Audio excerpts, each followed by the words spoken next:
And good morning, everybody. Whether you're on the East Coast, West Coast, or around the world, welcome to the Wednesday wrap-up. Be sure to grab your coffee and join my guys, Mr. Yu and Herb. How you doing, gentlemen? It's a beautiful morning. If a coffee place could sponsor our show, that'd be fantastic. Thank you. Because we need it. Yes. It is definitely early here on the West Coast. Not so bad on the East Coast. Yes, it is. I need it today. I need a whole carafe, Jack. I'm hurting today. I need help. He said in Central Time Zone it's 8 o'clock. On the West Coast where Bo is, it's like, I don't know, 4:32, something like that. I don't know how the times translate. It's 6 a.m. right now, but I get up at 4 to make this show happen. So Wow. So up bright and early coffee is a necessary part of my life. So again, Nice. if you are watching, we even have some pretty notable coffee places here in Seattle. Starbucks wants to step up, help your local guy out. Anyway, lots of happened over this last week in sports. And, one of the things that's garnering a lot of attention is Caitlin Clark being snubbed from the Olympic team. And I don't really see why people are mad about it. She hasn't proven anything. She's been in the league for literally 12 games. Might be 13 games now. I don't think she's earned the spot, right? No. Like it's not the Olympics aren't searching for viewers, right? The Olympics do just fine. Right. Right. And women's basketball within the Olympics also do fine, right? They've won 7 golds in a row. They're out there trying to win their 8th. I don't think they need a headline getter. Right. Right. They're trying to win hardware. So they're not trying to put fans in the stands. It is a hardware quest. And when you do that, you want the best players. Now, can she be one of the best players? Absolutely. Is she today? No. I don't think she is. Yeah. This ain't really hard. We talked about it a little bit, but this is really not hard. I think what's happening now is people getting confused with we're in this place in society where people think they deserve something. They deserve B because of what they did with A. It's like, you got to earn B as well, same way you earn A. She has brought eyeballs to college basketball. I mean, the most watched games in history, a lot of that's attributed to her. Fair. When it comes to USA basketball, it's not the same thing. It's not a popularity contest like an all-star game. You want to have the best players. In WNBA, if you look at the list, I got the list right in front of me right now. Season leaders. 12 of them is what they wanted, right? Yep. She's not in the 12. She's 15th right now. Yep. I don't care if you like that. That's her individual contribution to the sport that she plays in right now. She's 15th. She can be 12th maybe in a few days, but she's not 12th right now. So therefore, she shouldn't be included in this. It's not really a snub like we talk about snub like in Major League Baseball or in the NBA. It's not really that. People are hyping her up so much that you think she almost deserves it when she hasn't done anything. Like you said to your point earlier, she has to earn it. She hasn't done that.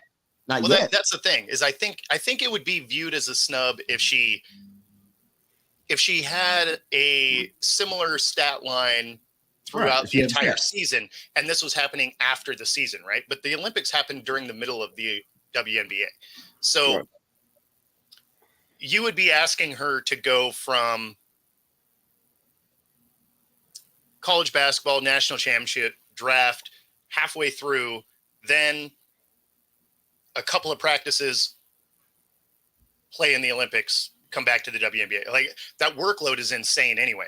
But had you had a full season and you were putting up the numbers that you have to start the season, then I could even kind of get the snub feature to it, right? Because she's putting up similar numbers to Diana Taurasi, who's on the Olympic team, right? But she has a lot of history in the league, has earned her spot on that team. Right. So that's the biggest thing for me is Caitlin Clark really doesn't seem like she's earned that spot yet. And so I'm going to play you guys a clip from Rachel Nichols, who, I agree with her take on it. So let me cue this thing up here. So this was on Undisputed. Team. First of all, this is not a popularity contest, and women's basketball is actually rated decently well during the Olympics, so they're not starting from scratch. When you talk about this U.S. Olympic team, it is one of the hardest teams to make in all of sports. It is harder to make the Team USA women's team than it is the men, and here is why. Not every single top player, but nearly every top player who plays women's basketball is American. Not all of them, but most of them. That is not true on the men's side. So if you were doing a draft of the best players on the men's side, there's a guy going to Slovenia, and there's a guy going, Nikola Jokic is not playing on the Team USA, right? Those are leaving spots open for other players. That's not happening on the women's side. All of those top players, nearly all of them, are going to play and be competing for those spots on Team USA.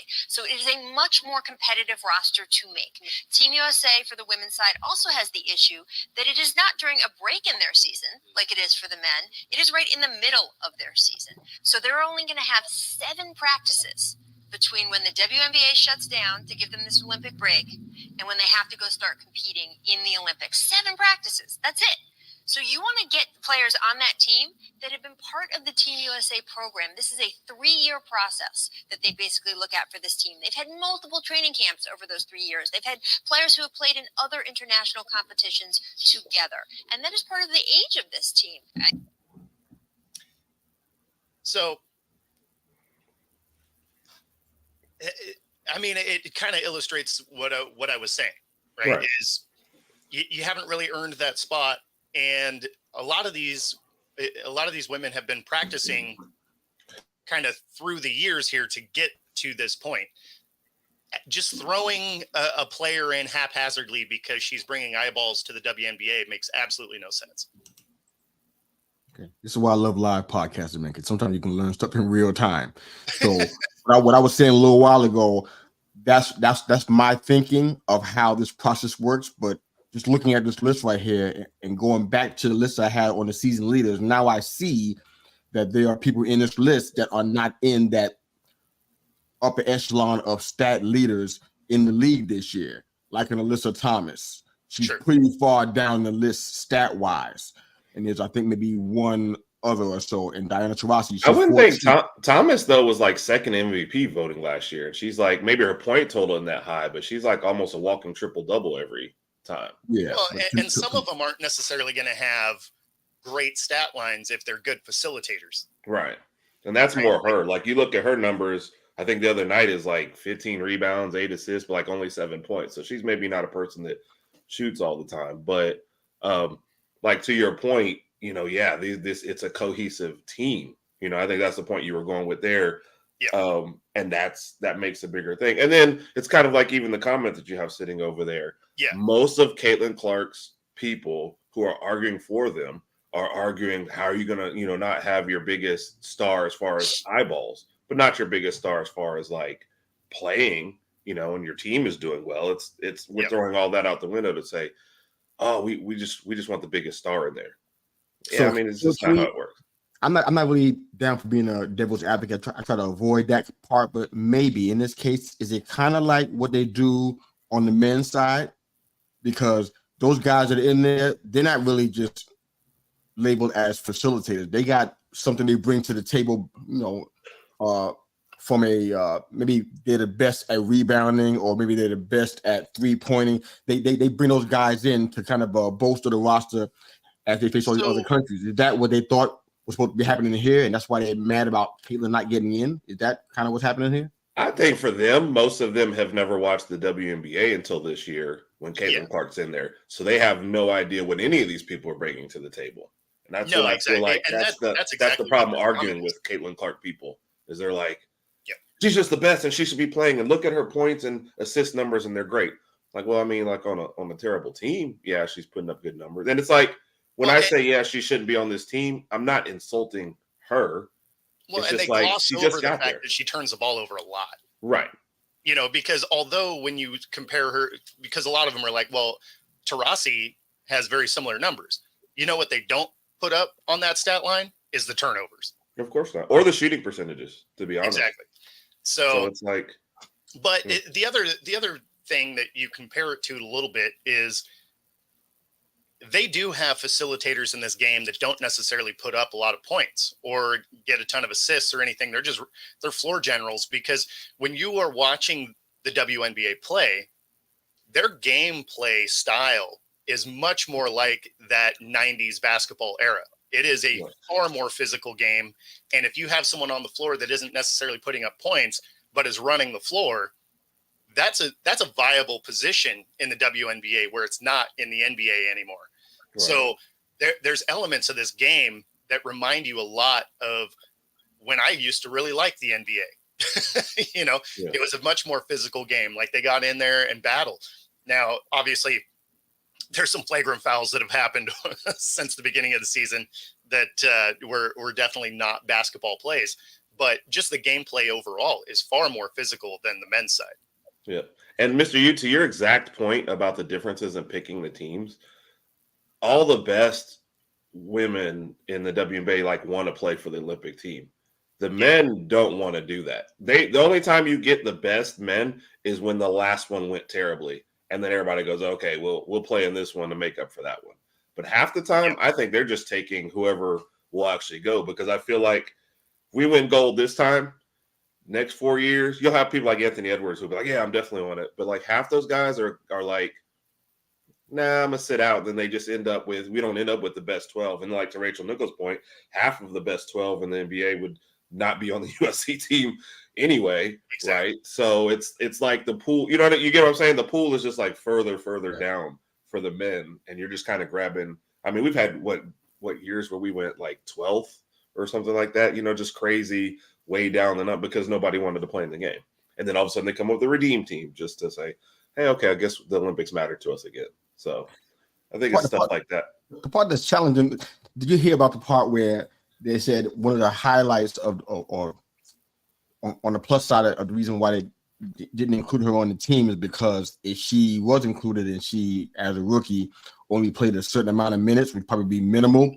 Yeah, there'll be a backlash on radio shows or social media. They can't win. Wow, you can't. Yeah, there's no right answer. No, the bullying thing is like it just continues. But so let's look at it from the other side. Say they put her on it, and she's a starter somehow, and she's bad.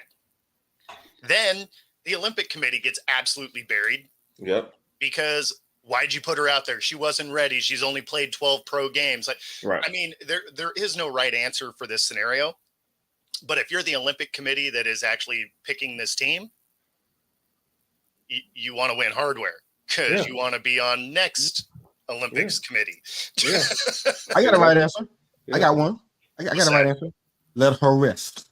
Thank you. Yeah. The Fever have been playing at a pace that I don't know if anybody else in the league has been playing at this pace. Maybe they have. I haven't seen it. No. Feverish pace. No pun intended. And it's like her body needs rest. But I like that part. Overall, give her a month of rest. Her body requires. She's getting beat on, and they're playing a lot of minutes because the team is playing so much. Give her a month of rest. It's best for the WNBA as a whole for the rest of the season. More eyes on the product, more production, perhaps some better basketball play from her because she's rested. Hopefully, thank you. Yeah, and that's what we talked about on Monday. Is she was in a national championship game. A week later, she got drafted. Yep. 2 weeks later, she was in a camp, and then 2 weeks after that, the season started. That's just way too. And that's probably one of the bigger reasons why the rookies don't get to the Olympic game. Because that's just way too much to put on one person, especially given the fact that, like you said, with the 3-year process, even this year when they started up the training camp for the Olympics, she was still in college. Exactly. She probably needs the break. And like you said, so the other day the Fever got blown out and, she got pulled and she didn't play the whole fourth quarter. And there's a whole thread about firing, the Fever's coach, which she might need to get fired anyway because the team, the way the team plays. But it is bad. Yeah, but it's a bad team.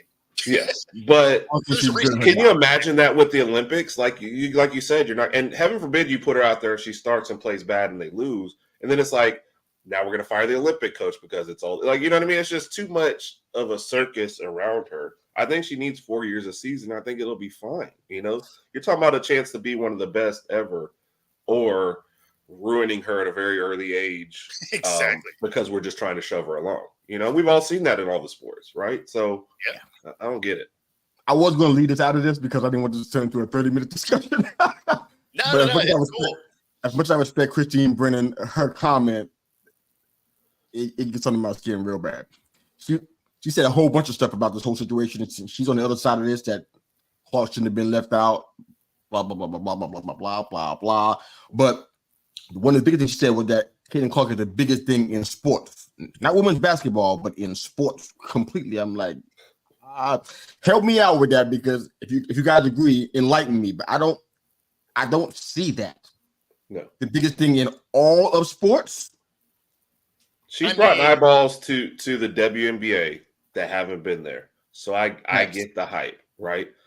Let's see year 2 before we talk about the biggest thing in sports, right? Let's see where we think about, in the off season. Let's get through year 1. Yeah, you know what I mean? So it's like, year 2, bro. Even if she did, are you going to ever call her the biggest thing in sports? Or is Herman Ross can talk about her over Alabama?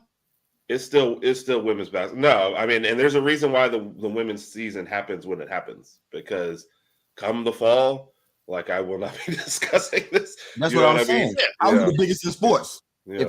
Everybody's not talking about this because everybody's not. Yeah. And see, the reason why I hate these discussions is, like, I don't want to say bad stuff about Caitlin Clark because she has been great for the sport. But it's like her fans and her backers make it to where it's like you're on one side or the other. I'm like, why do I have to be? Like, why has it got to be a for or against? You know what I mean? Yeah. So I don't understand that. I don't get it either. The biggest thing in sport, that's too much to put on one person. You're doing her a disservice by even saying something like that. Even if you are backing her and you love her so much, you think she's the greatest thing since sliced bread. Saying it publicly where it's getting retread on the news cycle is bad for her. Yeah. You're killing her slowly, man. To make a parallel. To make a parallel in sports, she doesn't have to be. Yeah. It's not a requirement. In the Minnesota Timberwolves series, they were already comparing Anthony Edwards to Michael Jordan. Yeah, and I was like, why? Yeah, you saw a sliding in his 3-point shot. That's not a reason to make him MJ. Yeah. Well, not just that, but talk about putting unrealistic expectations on somebody. Like, let that person be who they are and become. Oh, we lost Bo. He was going to say they can become as good as Bo one day. I'm thinking about how great this answer is. I mean, man. Even my computer's tired. Like, here we go. What are they going to become again? Let them become what? Yeah, let them become the player they're going to be instead of burying them under expectations that are unrealistic anyway.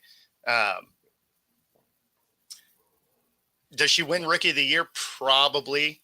I think the only. I think that'd be a challenge. That's not automatic to me. No, it's not automatic.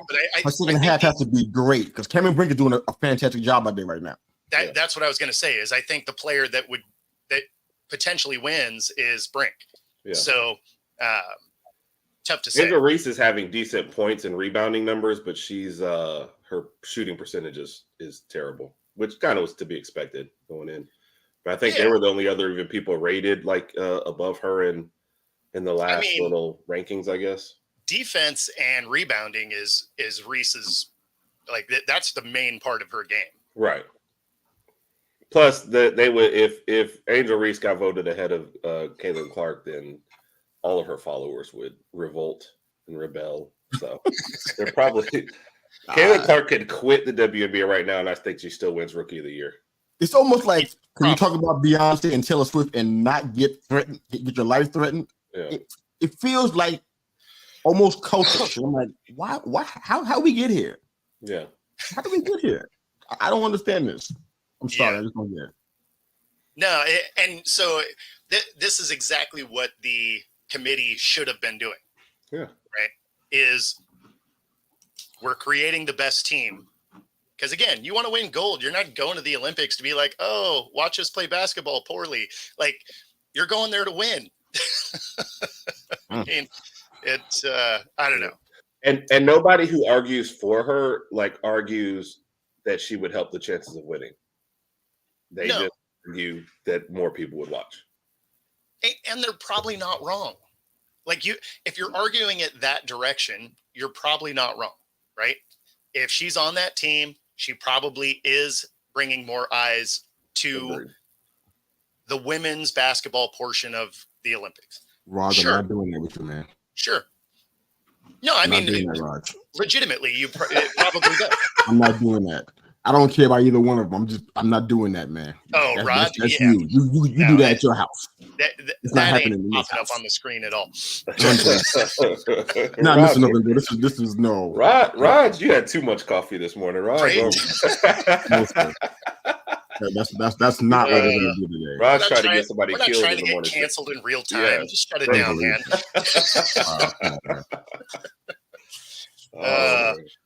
But yeah, no, I mean, I think this is one of those non-stories that's a story for some reason. Yeah, I get the whole. Oh man, this is where you go. This is where you get so close to the rabbit hole you can smell it, and it's like, oh, okay, just not too many more steps. The Athletic had the best headline for it. Was it's a non-traversy. I was like, you're not wrong. Yeah. I mean, with all the opportunity they had since 1996, I got to go back to that. That's when the last time the Cowboys won something. That's how long ago it was.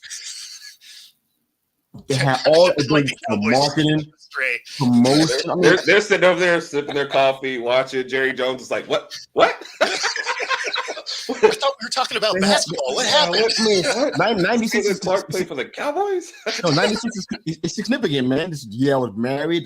I moved to South Carolina. Everything is significant. The Cowboys didn't suck since then. I mean, it's significant. But I'm saying, that they had all that ability for marketing, promotion of this league for I don't know how long. People like Lisa Leslie and Swin Cass, they had talent. I mean, it looked different play wise.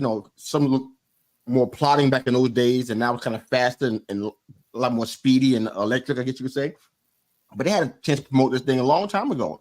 Like all of a sudden now, this is a story you're going to put the women's league on the map. This, I'm like, I kind of feel like they just missed the ball on a couple of areas with this, and now you're gonna force feed them or force feed us as potential fans the WNBA, this version of it. It's like, wow, all the players that are here we're not talking about, it's a disservice to them because they're really good. Like Ricky Jackson or Ricky Jackson, how you pronounce the name? I'm sorry, Ricky Jackson and so many others that are there that like Aaliyah Boston. These people they're talented. They're good with Diana Taurasi. They're good at what they do, and we're not even talking about them. We're talking about one person, and it's like, I'm sorry, what she did was incredible at Iowa, and I mean, you got to give her props for that. I mean, probably have records that probably won't get broken anytime soon, if ever. But we're talking about her more than we are the league, and that just ain't right. I got people on my Twitter page this morning I was trying to promote this show, what we're going to be talking about, and they're saying they have women's basketball. I mean, comments like that's like, you can't win for losing, man. They've been around since '96. They've been here, but it's like now we're talking about that because of this controversy or this all their eggs in one basket, and that's going to be the problem. That is absolutely why this is a story at all. Is because there's so many people that have only started watching because of Caitlin Clark. And so they feel like, to what Kevin is alluding to here, that it should have been a popularity contest to get her on the team. And, Kevin probably missed the first part of the show here, but, when we played the Rachel Nichols end of it, it's not, right? Like they're out there trying to win. It's not like we were talking about a second ago with the men's side where, if they want to go, they go, but otherwise, like a lot of the men's side of it is disinterested in the Olympics, which again is wild to me. Like if you had the opportunity to go, why wouldn't you go try and win a gold? Like, I mean, just add it to your shelf of trophies and whatever. But it on the women's side, again, because a lot of them are All-American, it's a very competitive team to try and make. So I wouldn't put somebody that has 12, 13 starts. Do I think she's on the next one? Sure, absolutely. But you're asking a lot of Caitlin Clark to be able to make the timeline that she has already made. It's why you're not seeing Brink on that team or, anybody else. Nobody's killing her for that. It's like, yeah, this is almost like a non-starter, but we're making it that. We keep adding fuel to this fire. It's like it's a flicker. We keep on putting gas fuel. It's like it's not. She shouldn't be playing right now. I think it's just because of how angry people are about it for something that isn't that big of a deal. I mean, is she okay? Let me ask you guys. Maybe you guys know. I definitely don't know the answer to this question. Is she the first player that of her persuasion that can shoot threes and can guard and defend in WNBA? Is she the first one? Well, she doesn't guard and defend either, though. But we'll take that off the table then. Yeah.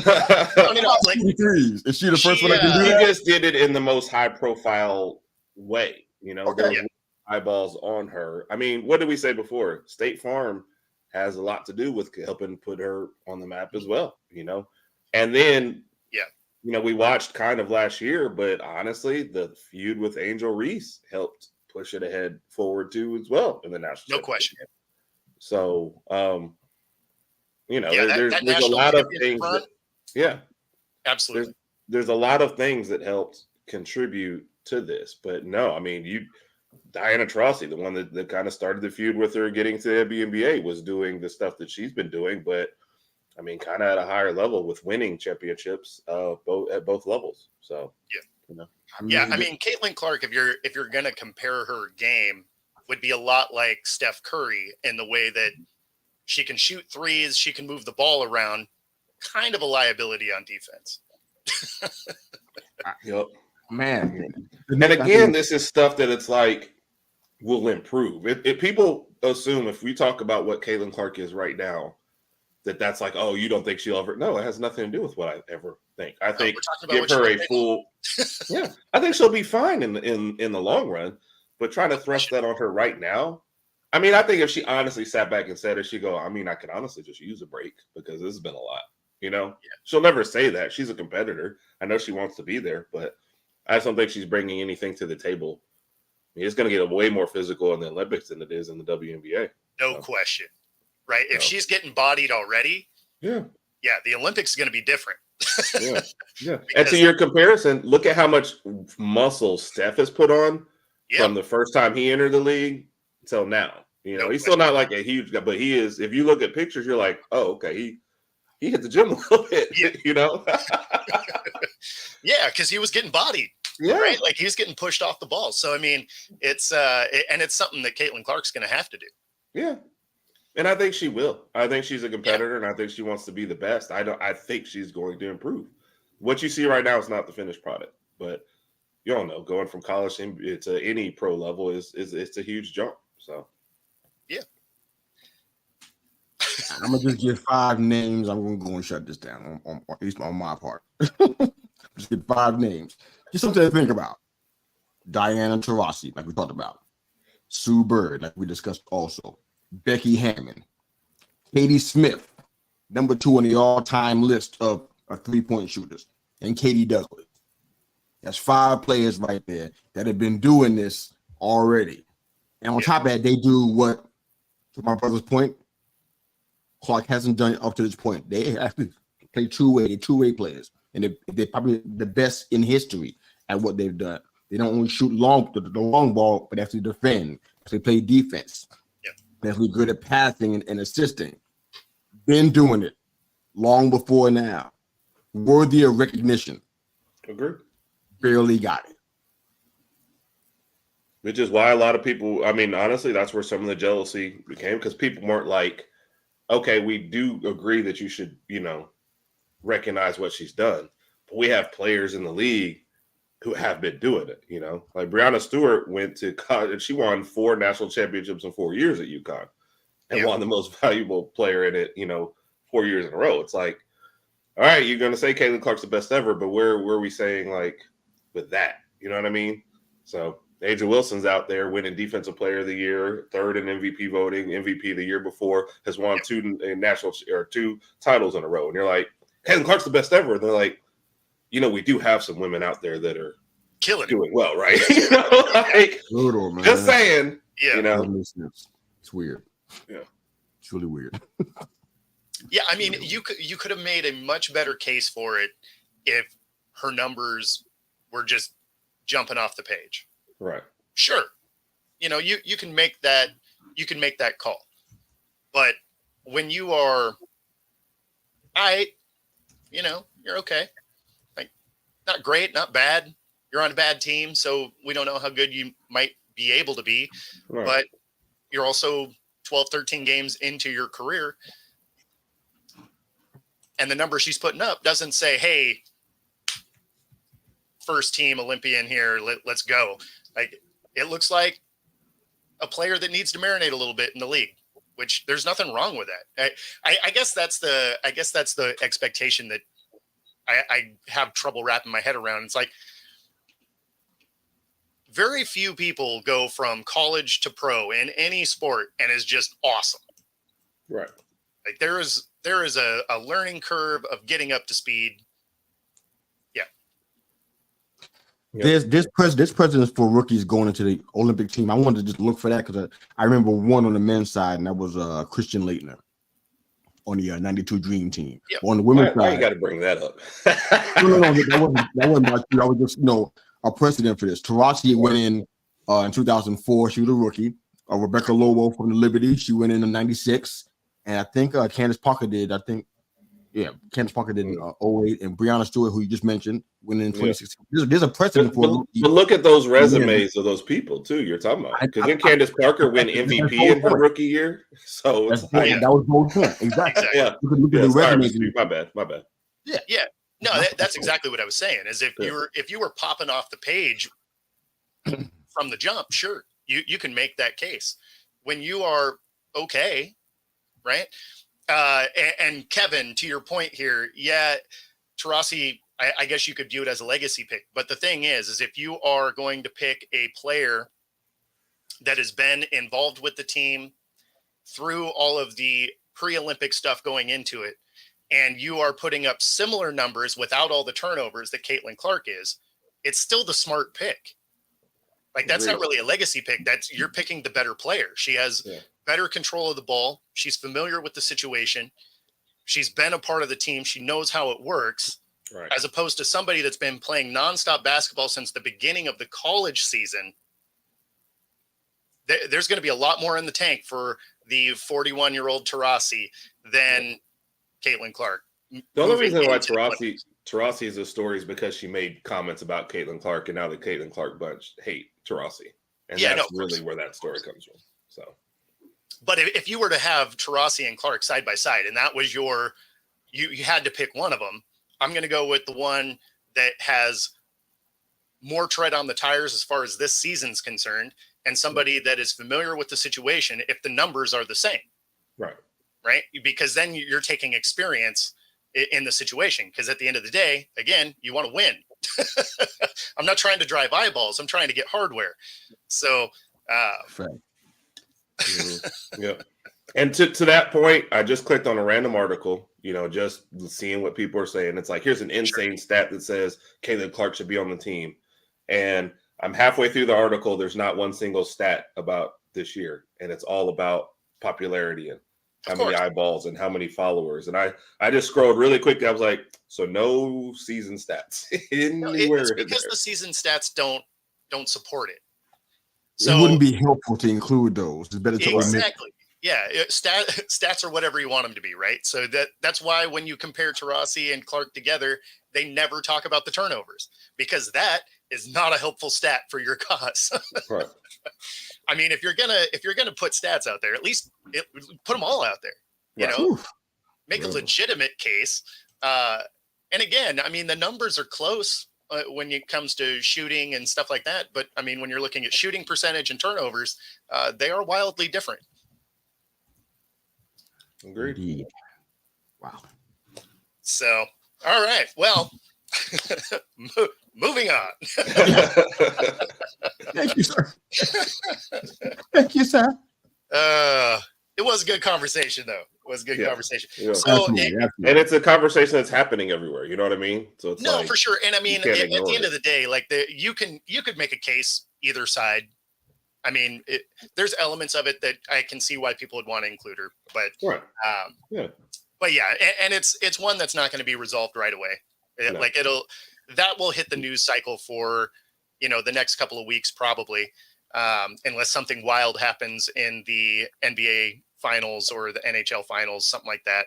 But otherwise, this will kind of headline for a little bit, and then of course we're going to hear about it as soon as the Olympics start.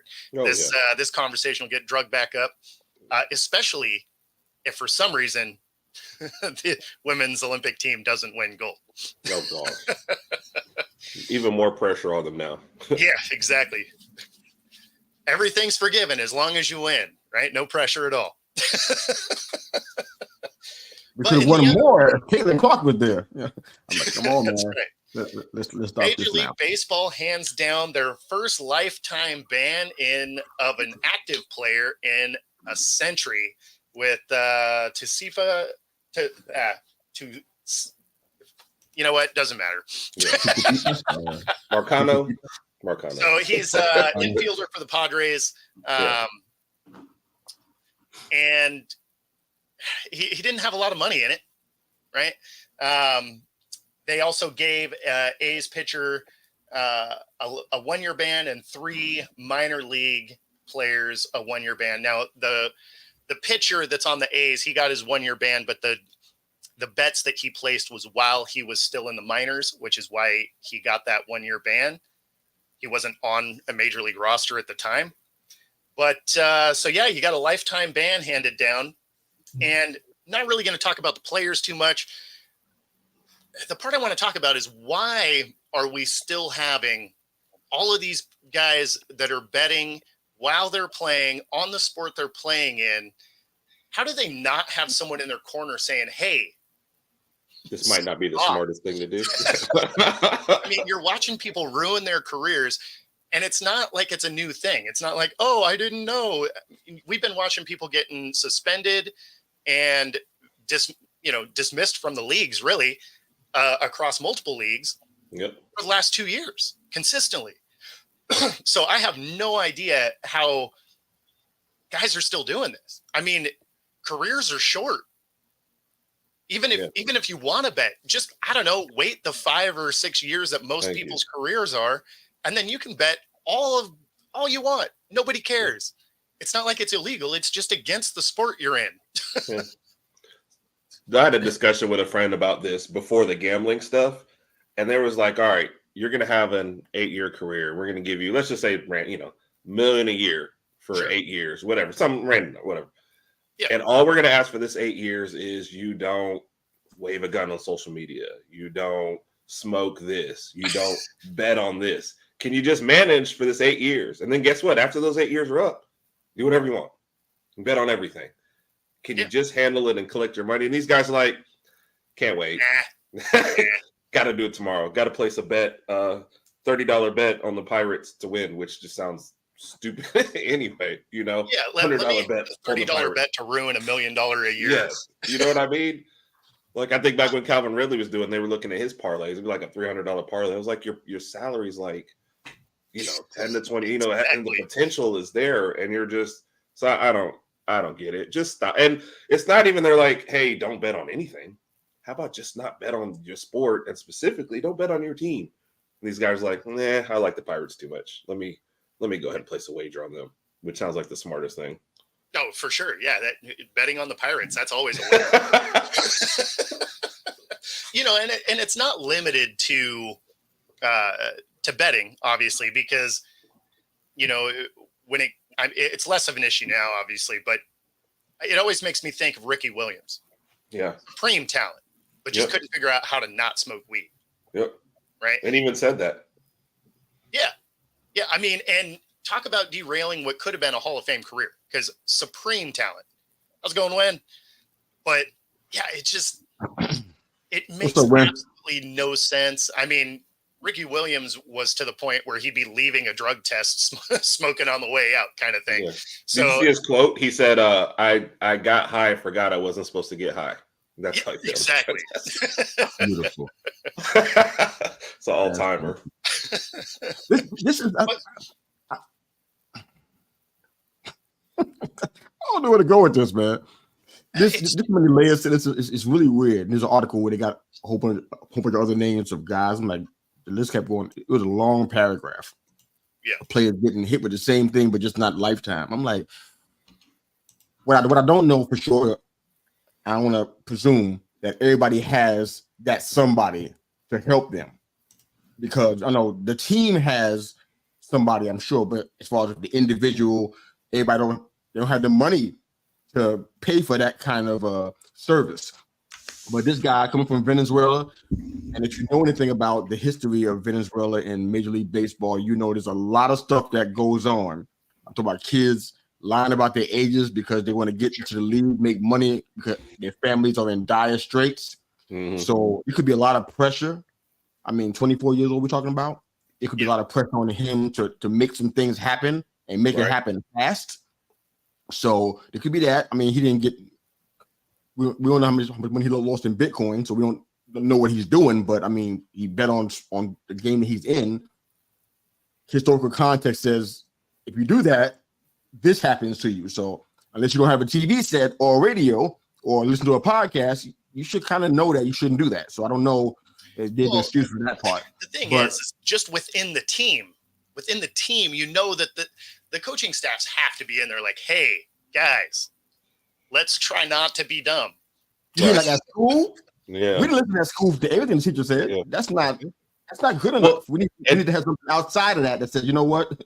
This is your checks and balances. If you don't do this happens. No, but I think the coaches within the team are like, hey guys, look around the league.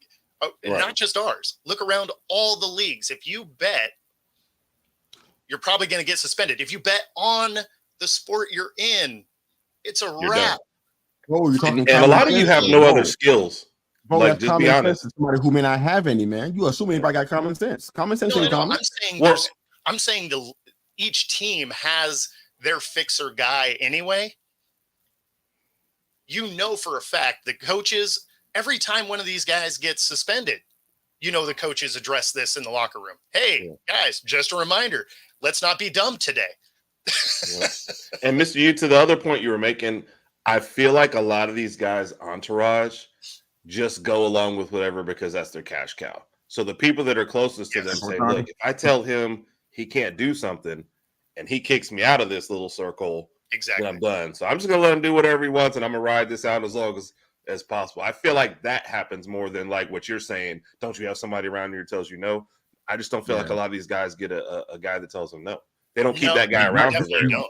Yeah. And he's not even good at what he does. 4.3% of his bets were. No, exactly. Yeah. Like he was bad at it. Like he shouldn't have been betting anyway. Right. You had some inside information and you still failed. Like that's not good. I mean, you put your hand in the stove and it burns the flesh off you. You don't do it 5 more times. He said, I bet this time it's not as hot. It is. And it's going to burn even more. You're going out the bone and marrow next. I mean, you understand? Yeah. This is unbelievable. Okay. No, I agree with you, Wen. I don't think being from another country is a valid. Oh, no, not at all. You know, is that what I said? Excuse. No, I didn't think that was the point you were making. No. It just as it came up is I don't think that's a valid excuse. And even with countries that tend to bet a lot anyway, right? I mean, it's one of the things that like Japanese players, I would imagine there is some of that because it just culturally there's a lot of betting that happens there. Yeah. So, but still. Yeah.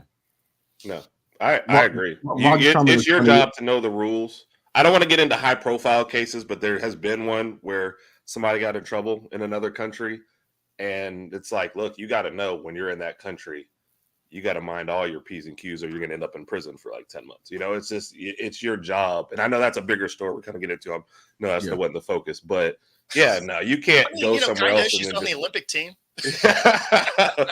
I mean, yeah. Well, let's just be honest. You can't just do whatever you want and just feign ignorance.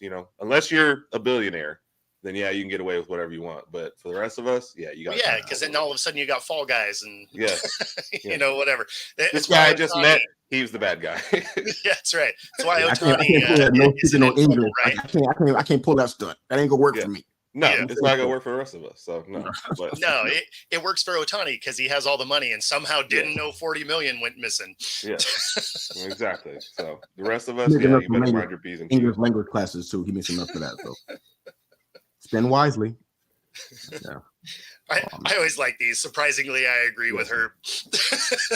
Every I agree with Herb starts with surprisingly. Like, geez. I don't think Marcelo has that kind of clout. I think we're giving him. He don't have that kind of clout. He didn't come out of the minors with that kind of clout either. I don't think. Right. I mean, but at his level, there's still always somebody. I've seen in Alabama before, just with guys who hadn't even made it to the league yet, but I guess you thought we're headed that way. Mm-hmm. Came in one place I was working 5:00 in the morning. There's 5 guys with them. And one of them you could tell wasn't even like part of the main group. They made him sit at another table. But that guy was just hanging on and like, yep, wow, whatever you got, I'm gonna be here for it. You know what I mean? And it's just always somebody like that. And those are always the guys where they're like, hey, I'm gonna go out and punch this person. They're like, yeah, go for it. Yeah, let's do it. In fact, they're gonna film it. Yeah. I don't know. Yeah. I don't know if this played a part or not, but this is just separate. I don't want to get attacked in the comments, but just a thought here.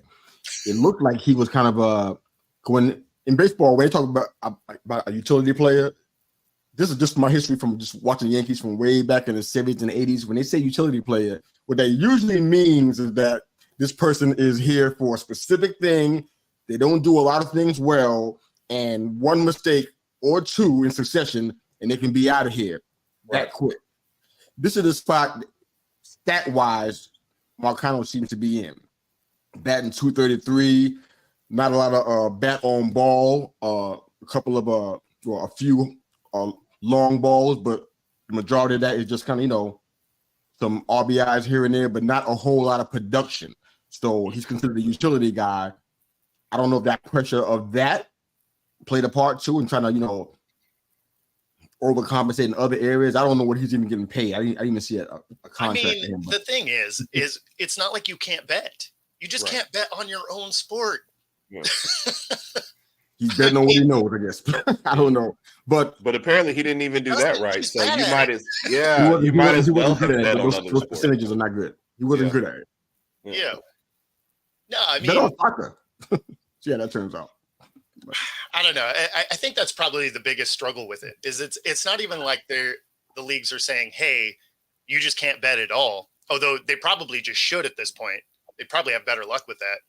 But they're just like, hey, don't bet on our own sport because it takes away from the integrity of the game, because from the outside, you immediately think, someone's trying to throw a game, right? You can still bet on everything else. Yeah. I mean, that's the part that's wild to me. They're just like, hey, don't do it on our property because when you're here, you're supposed to be paying attention. Right. So do it at home or wherever. Yep. And don't do it on the sport you play. Yep. Which, by the way, there's a million possibilities. So, like, you can bet on everything. Yes. I mean, there's prop bets within games that don't even make sense. Yes. Look, you can do some horses, you can play some online poker. Like, there's a lot of stuff you can do versus let me place a bet on the game that I'm actually in, on the team that I'm actually playing with. Like, none of this. Yeah. And then going, what do you mean I'm getting in trouble? Yeah, okay, bud. Exactly.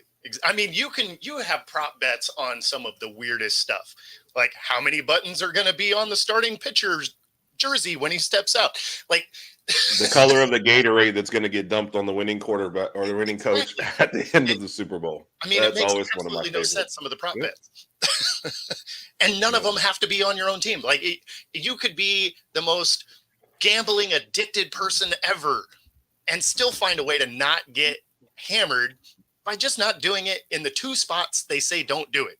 On the facility grounds, on the sport you play. Yep. Yeah. And now reading some more, it gets even worse. It's like now I can see that he was in danger of not even being on the team anymore because he got injury wave from I forgot what team he was on. He got injury. I'm going to say orange. I don't know. Could be grape. Could be grape. Might be purple. Depends on the team that makes it. What? I just can't wait till somebody starts fixing that bet. That will be the biggest scandal. Yes. Team staffer Herb Ragsdale has been suspended. Allegedly bet $100,000 on the Gatorade. Was seen throwing away several different colors of Gatorade. Before. You bet them both. You hedge your bet. I like it. So I guess speaking of football, you got the UFL Championship coming up this weekend. And, from a marketing standpoint, it's pretty smart in the way that they scheduled it to land on Father's Day. So I would imagine that viewership will be pretty good. Now, obviously, the Stallions have had great viewership overall as far as the league's concerned, but this should be a good game. Yeah, and you're hoping for good viewership because neither one of the teams is actually, both teams, San Antonio and Birmingham, not going to be in St. Louis, so you're probably expecting that to be well. So, like I said, I'll be watching, but obviously I'm a Birmingham fan, so I'm really interested to see outside those two markets, like how many people are really, really tuning in for this game. I hope I can find it. I got to make sure I get the right time. Last Sunday, I'm gonna send you the link. With the Battle Hawks. I couldn't find it. But I'll say this: if Birmingham was not in it, I would not be watching. Yeah, I might have some score alerts or watch, but I'll 100% I would not be watching this game. So, shout out Wade Phillips, man. Shout out to Wade Phillips. He's been in the league he's been in football for 50 years. Yeah, and this is his first championship game. Man. Yeah. So, way to be patient and just won Coach of the Year. So, congratulations to him, man. Definitely, I'm glad to hear that on his account. I'm gonna try to watch too. Again, if I can find this, what channel they're going to be on. I'll be definitely watching that this weekend. Is it Saturday or Sunday? It is Sunday. It is on Father's Day. It's Sunday. Yep. Better chance of me watching. Okay, so no chance The Rock is playing, but he's going to be out there in his purple jumpsuit and kicking them off. But I'm gonna be on the Obama sidelines, but that's another story altogether. Watch your sidelines. Yeah, he'll be in the house for sure. But not going to be suiting up. Good. But it should be a good game. I think the matchup is good. Right. So it should be fun to watch. And again, I think viewership will be high, largely because of the day that it falls on. The fact that it falls on Father's Day is a very smart move because a lot of dads are going to be grilling and watching football. That's especially when you think of the timing of the game, because that is a 5:00 Eastern. So that is prime barbecuing time really across the nation. Right. Especially down here, you've probably gotten up, gone to church in the morning, you get back around 1:00-ish. Everybody's undressed and getting ready, grills fired up. So right around that time, you should be sitting down and ready to go. So exactly. Shout out to Birmingham. I saw them trying to organize buses to go to the game, something I just never thought I'd even hear, for a UFL game. So, and obviously I'm not speaking about San Antonio. I just don't know about that side of it. I see the Birmingham alerts, but just shout out for them. So, yeah, Raj, to his point, Martinez was just named the MVP and they're going to be the starter. But anybody who's watching this last game would rather have Corral out there. So that's going to be an interesting decision. Does your MVP finish the championship game? That's all right. And then Birmingham have to give him the start, right? I mean, he could take the ceremonial first pitch or whatever they do. Well, you can go flip the coin. Based on all the hype, talk about leading the league in rushing yards and passing touchdowns, tied for second. He's getting the start. It doesn't matter what he survived the entire game. And like I said, only watched one game this year. This last one, it was bad. So when he got pulled, there was nobody that went, why'd they pull him? We just went, okay, finally. So, yeah, that's not a... why. Yeah. Wow. And Birmingham's actually favored in this game by a little, even though San Antonio won the first one. So that's interesting to me, too. So what's the impact of them going 3 straight or winning 3 straight title games. What do you think that? I mean, is there anything that? None, because it's a new league, right? So this is year one. Yeah. It would be viewed as the championships that were before the Super Bowl. Right. Like you're not really credited with them. People acknowledge they exist. Yeah. But everybody counts Super Bowls, not championships. To your point, Mr. U, we will talk about it more in Birmingham than anyone else in the country will ever talk about it. And you betcha. Yeah. You betcha. That's how that'll go. We'll talk about it. We'll post about it. We'll say it. And everybody else will go roll their eyes at us and go, what are you talking about? So, yeah. Exactly. And probably rightly so. I get that totally. So. Yeah, because ultimately those championships are now viewed as conference championships as opposed to, Super Bowl win type of thing. So it sort of discredits that championship, even though in the time it was the top thing you could do. Right. But that does bring us to the top of the hour. Let everybody know where to find you guys. Hey, it's not time yet, is it? It is. It is that time. We got 3 more minutes. I got a question. I just want you guys' thoughts on the UFL season is over. We talked about it for a good bit now. Are you more excited about it now, less, or kind of just the same? Kind of the same. Yeah. The same? Okay. Only excited because Birmingham's in it. That's honestly it for me. That's honesty. Yeah. Yeah, okay. It's kind of the same solely because we haven't watched that next step of gameplay yet. Right. I will be more excited when the gameplay starts to mirror professional football. Agreed. Unfortunately, what time does that come on? It probably takes a couple years, honestly. Yeah. Oh, it's gonna be like 2-3 years before you see teams really start to click, because again, there was a lot of turnover this last year with the merging and splitting up teams and dumping teams. And so, I mean, gameplay still wasn't going to be great. And I would bet that the next 2 years will be like a slow evolution of the game, provided it survives that long. And then from there, you're going to start to see much better gameplay, because you're going to have teams that have been within the system longer.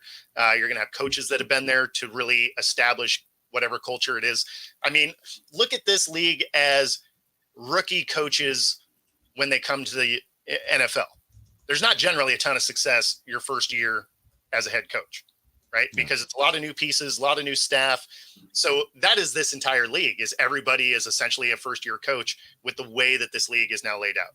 So better gameplay is probably still 2 seasons away, but it's encouraging because there are moments where you're like, okay, this looks all right. Fourth quarter gameplay, like you've said before on other shows, is, exciting. So there's elements to the game that work.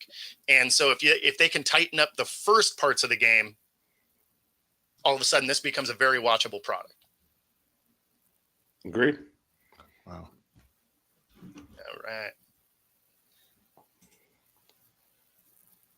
Okay. So that being said, we are up against it now. So let everybody know where you are. Right, at Raj and Herb on Twitter, and Herb and Raj podcast on YouTube, and Tuesday nights 8 p.m. Central. Ooh, Jerry West passed away. Brutal. Yeah, we're on all the socials, but you can find us at They Call Me Mr. U on our YouTube channel, and you can find where all the shows that I'm on from the YouTube channel, so you can see it there. All right. And of course, if you are watching us right now, be sure to like and subscribe. If you're on Roku, stay tuned for the next hour. Other than that, we will see you next week.